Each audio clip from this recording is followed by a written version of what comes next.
Hey, what's up you guys, and welcome to Music Talk. Today we are reviewing the first album of 2021. Today we're going to be reviewing Rob Zombie, the Lunar Injection Kool-Aid Eclipse Conspiracy. Long title, I know. Now, to be perfectly honest with you guys, I haven't been really hip to Rob Zombie's music, at least since the 90s, with hits such as Thunder Kiss 65, Dragula, and Living Dead Girl. Like, those were the ones that everybody knows. I mean, even if you don't know Rob Zombie, even if you don't follow his stuff, those three songs in particular you've heard at least one time or two. Even if you don't know the name of the song or who sings it, you definitely heard those three songs before. Now, I was more into his movies, I'm a movie buff. I've been getting more and more into music the past couple years. I've been getting more into music a lot more now, but I was more into his movies as far as, his horror work and stuff like that. And I wasn't listening to much of his stuff, but when the first single of this album was released, The Triumph of King Freak, I gave it a shot. I just said, I'll listen to this. And I was blown away. It was literally the hardest song he had ever made since the 90s, in my personal opinion. It went hard. It's... But then, a few months later, he released the second single, titled Howling Man.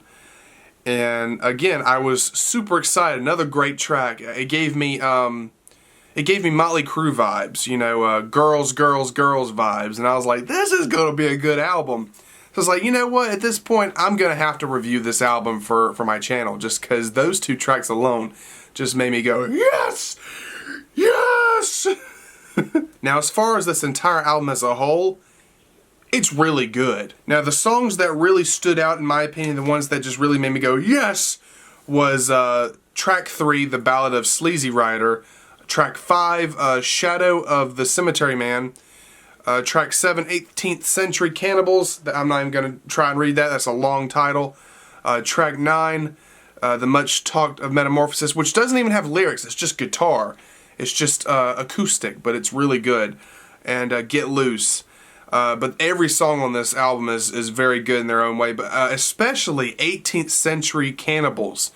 It has a very country song type, but then it just kicks you in the balls. It's like, I'm like, ah. But yeah, honestly, this album is very much what I expected in a Rob Zombie album. It's very good. I highly recommend it, especially if you like metal music. I've been really getting into metal music more and more lately. Now I like old school metal, such as like Metallica, Black Sabbath, things like that. I didn't just start getting into metal more since 2019. I started listening to things like Ghost, Slipknot, just getting into the groove of starting to appreciate metal a lot more. And I really do like this album. I give it a good 8 out of 10, for sure. Well, there you go, guys. Hope you enjoyed this video, and if you like it, please give this video a thumbs up. And also follow me on Twitter and Instagram, and I will see you guys next time on ATV.